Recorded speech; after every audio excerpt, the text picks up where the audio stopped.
Hello and welcome to this video. This is Demo DGC and we are taking a more mechanical sort of digital look on this video, and you'll have to forgive me for all the mess around here, around this this very productive table. As you can see here, I've got a lot of stuff on here, but I'm still trying to sort me stuff out, and I'll swirl then. But as you can see, here is the subject of the video.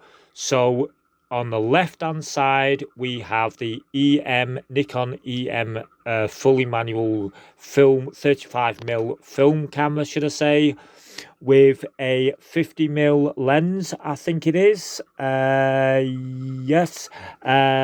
So this has got a fully manual, fully F bracketed, F mounted film lens on it. Fully manual, as I said, fully all this, less bells and whistles, less computer chips, or how photography was. And this, however, is the subject of the video. This is a Nikon Zfc camera, mirrorless camera that I've just purchased for quite a lot of money, should I say. And just this morning I actually had it insured. I will put the link in the description below of where I had it insured if you are struggling for a very good and affordable insurer. I was very surprised on the quote that I got for this expensive equipment. It's not an affiliated link, I should say, but it's very well, I'd say it's highly recommended, especially if you're going out taking a lot of photographs, and if you are a very keen photographer, and whether you're amateur or fully professional, it is always handy to have insurance. And they do a limited liability and a public liability insurance. So but anyway, that's not subject to the video, and the link will be in the description below.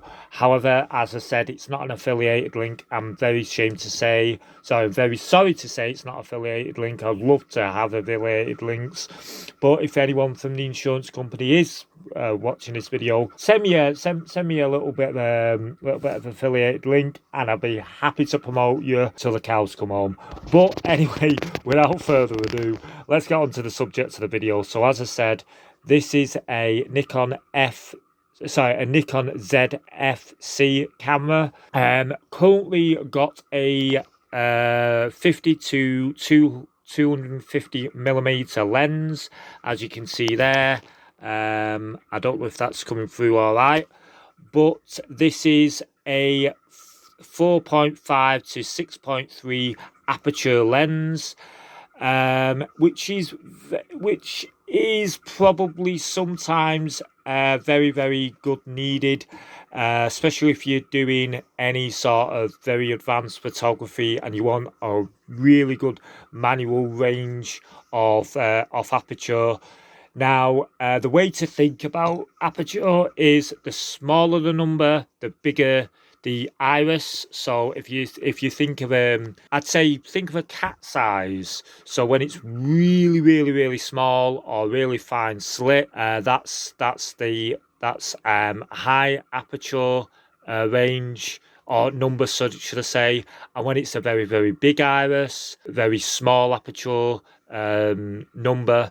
So 4.5 to 6.3, that's the aperture range, and it's a DX lens, which is quite a good lens, quite a good range lens. And also I have a I have a 16 to 50mm lens. I'm just trying to find where the aperture is. Oh yeah, so this is a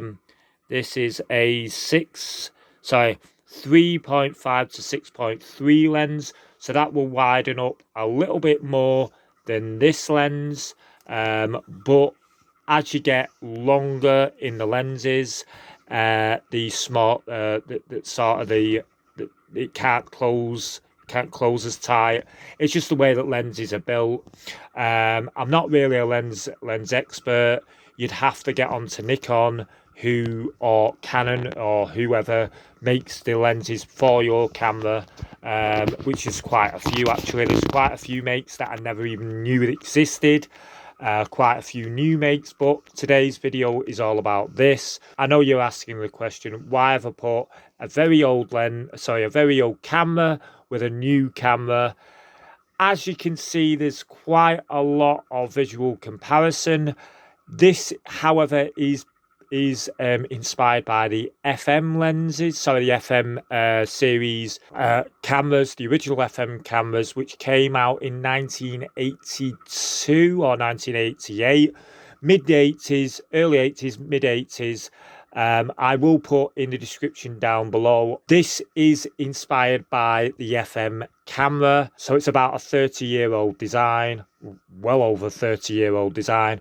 But I didn't have an original FM camera to show you, so I've got the next best thing, which is an EM camera. I thought I had an FM camera, but obviously it's not. It's an EM.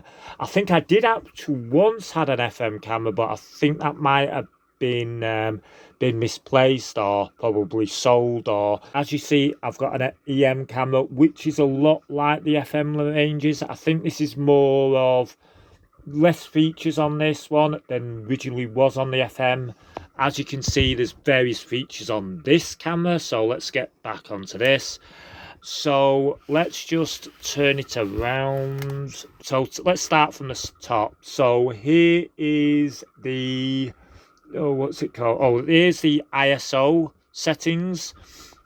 So this will go up to 51,200 ISO, which I don't know if you can actually see it properly. I don't know if it's actually coming out. This camera's really I'm shooting on my phone, so if you wonder why the grading's very not very good, but if you can make that out, it's 51,200 up down to 100 ISO, or you've got H1 and H2, which is if you know anything about film, it's basically the film speed. If you have a film speed of, say, like 100 film speed or 400, which what I usually used to shoot on 400, basically because it was the cheapest to get hold of,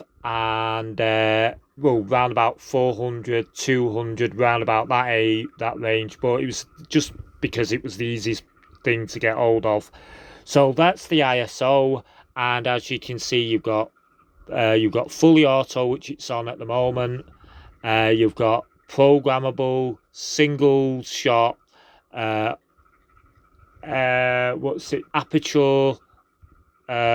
priority, and then fully manual.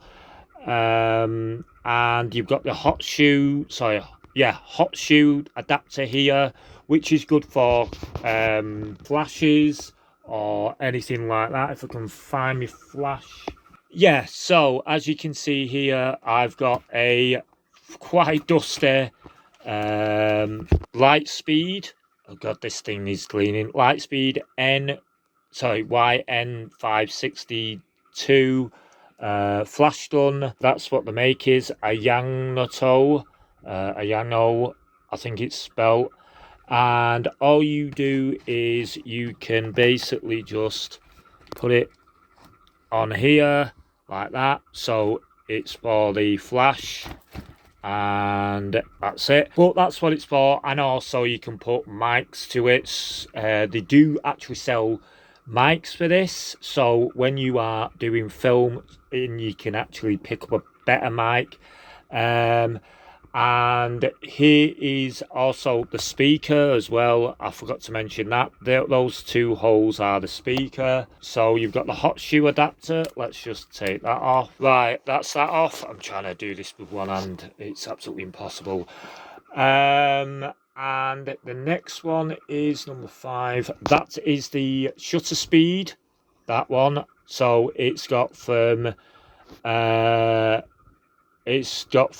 XTB and then all the way up to 40,000, sorry, 4,000, 40,000, 4,000, and then you've got 1 to 3 step, which is a fully automatic shutter speed. So the camera itself will say, hang on, we need to put this at 1/40 shutter speed. So it's I think it's 40th of a second shutter speed, and then you've got 100th of a second shutter speed, and then you've got all that sort of, so it's 1 second, 1/40th second, I think it is. I'm not sure actually how it works out, but and you have a camera setting there, so it's already set on the camera, if you can see that little notch there. And then you've got film. This on the film, this is said to be able to do 30 minutes at 1080p, and I think 20 minutes on 4K. Yes, it will shoot 4K video, and because the sensor is a quite high-end sensor on this. And there's the power button and the shutter release button, the record button, and then you've got the what's number 11, you've got the exposure compensation dial. So if you are slightly over or slightly under exposure compensation, then you can do that.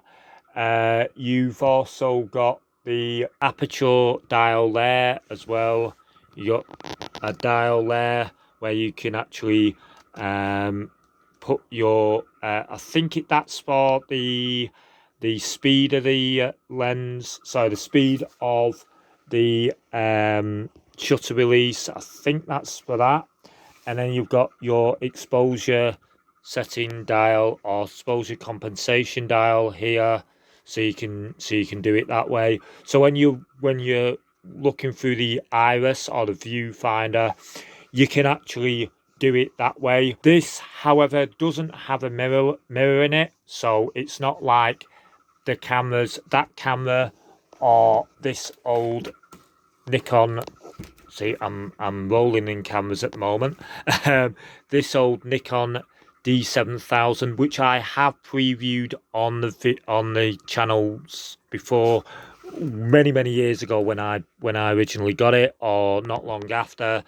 And yeah, this one is 10 megapixel. This camera, this one is 20.5 megapixel, I think. Yes, so that's got a mirror in it. So if you put that mirror, so you've got a mirror there, if you can see it, and that's for the shutter. That's for the viewfinder. So the image comes straight through the lens here, hits the mirror, comes up, hits a viewfinder. However, this hasn't got a mirror on it, so how do you actually see what you're shooting through the viewfinder? Well, it's simple. Basically what it does is the light hits the sensor in the back of the camera. We may actually see the sensor in a minute. I may have to cut for that because it's quite, I'm doing it all with one hand. And it hits the back of the sensor, and then the sensor sees what you're shooting and then projects, and then it basically goes through the circuitry and all that and all the graphics and stuff like that, and then sends the signal straight through to a little miniature LCD CCD screen in the back of here, and that projects onto the viewfinder here, and that's how you do it. But also you can actually see what you're shooting here. So that's a nice little picture that I took of my little overlord there. This, however, is set on eco settings, so it will come off. That's another one. I'm not sure if you're getting all this on here. It's not very good, really. I'm not really doing 4K, so, but you can see sort of the things here, and I think you can actually set it through the iris as well. I'm not sure. Let's see if you can actually. Oh yeah, you can. Yeah. Ooh, that's quite handy. Hey, right, so yeah. Oh, that's quite handy, yeah. Oh, yeah, so that's how it's doing it through the viewfinder. So that's feeding it straight from the memory. And some of these pictures, actually, I will put a slideshow of these pictures so you will have more of a sort of an unedited slideshow, should I say. Apart from obviously probably a waterlog, a watermark on it. But yeah, so that's it, and this will actually swivel. So if you can actually get it there, so as you can see, it will swivel a little. Oops, will swivel a little bit. Mind my finger out of the way. Which is good for when you're transporting it. So if you've got it in your bag, you swivel that.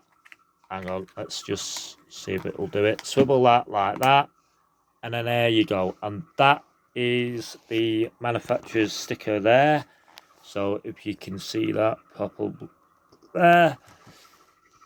More on the back. You got your autofocus button there. If it can focus, maybe not.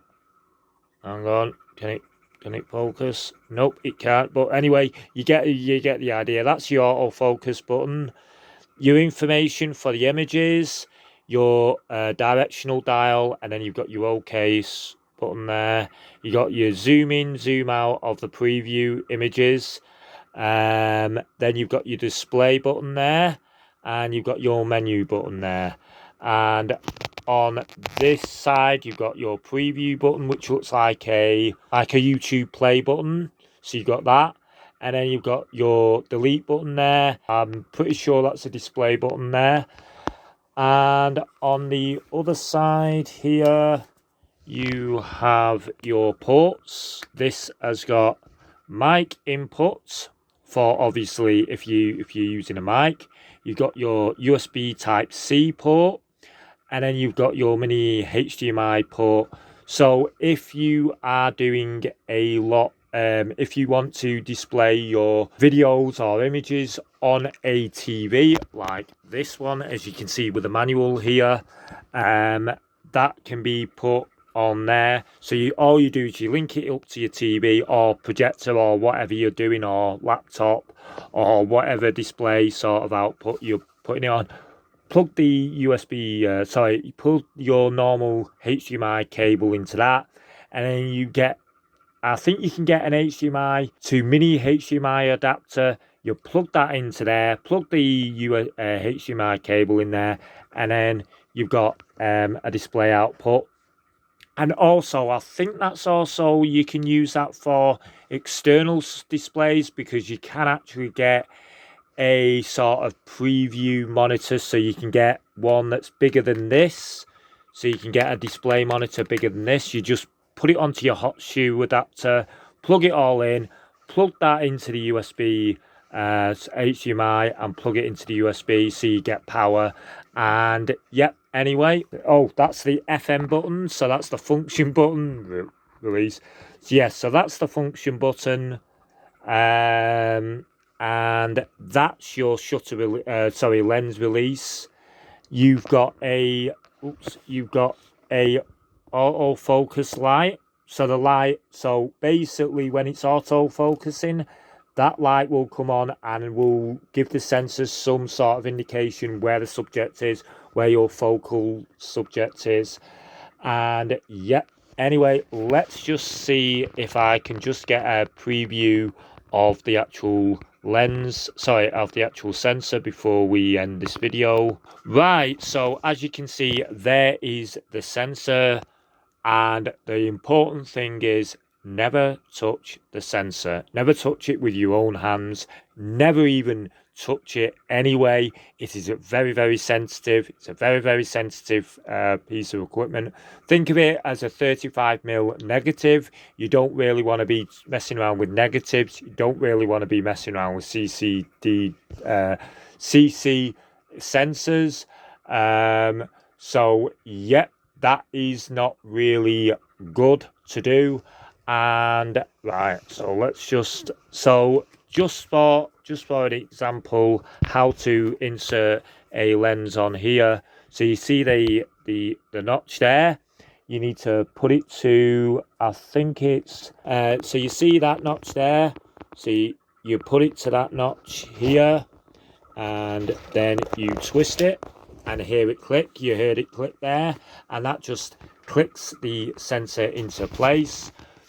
Yeah, and that also, just before I forget, that's your aperture setting, your f-stop setting display, which goes back to the actual film days where you had your film display of how many shots you actually took or how many shots you had left. More to the point, it is a very, very decent camera. I mean, I've had it for probably a couple of days and I'm really, really pleased with it.